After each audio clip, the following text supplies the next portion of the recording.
Bonjour, Nicolas Modal de 1H2O3. Alors, je reviens vers vous aujourd'hui avec cette nouvelle vidéo car j'ai souvent la question qu'est-ce que la technologie MBBR?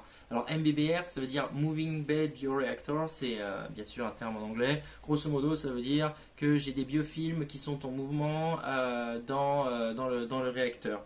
Ces biofilms, on les garde en mouvement grâce à des supports bactériens, alors que ce soit comme les miens à base de charbon actif ou il y en a d'autres à base de polyéthylène, notamment, c'est ça qu'on trouve souvent. L'idée, c'est de, de fournir la surface d'adhésion, les maisons, on va dire, hein, ces petits chips là, on va appeler ça des immeubles à bactéries.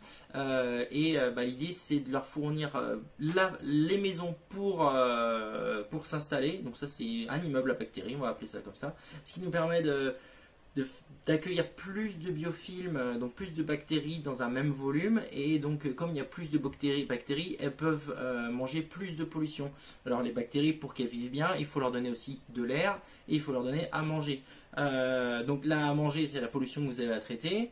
De l'air, ça se calcule par rapport à la quantité de pollution éliminée, donc la quantité de bactéries nécessaires à éliminer cette pollution. Et ensuite, les maisons. Et il faut faire ensemble faut faire en sorte que ces supports bactériens permettent aux bactéries de rencontrer leur pollution. Donc il faut qu'elles soient bien en mouvement dans le milieu, dans le réacteur, pour bien se mélanger et bien avoir la chance, entre guillemets, de rencontrer les polluants et de faire l'épuration.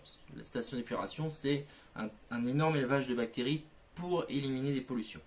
Et c'est pour ça qu'on utilise la technologie MBBR, parce qu'elle permet d'accroître significativement, très significativement, la quantité de bactéries dans un volume donné, et donc de réduire très significativement la surface nécessaire pour construire une station d'épuration.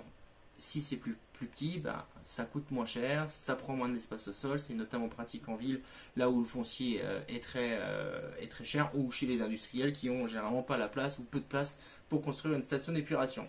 Voilà, si vous avez des questions, n'hésitez pas, je reste bien sûr à votre disposition.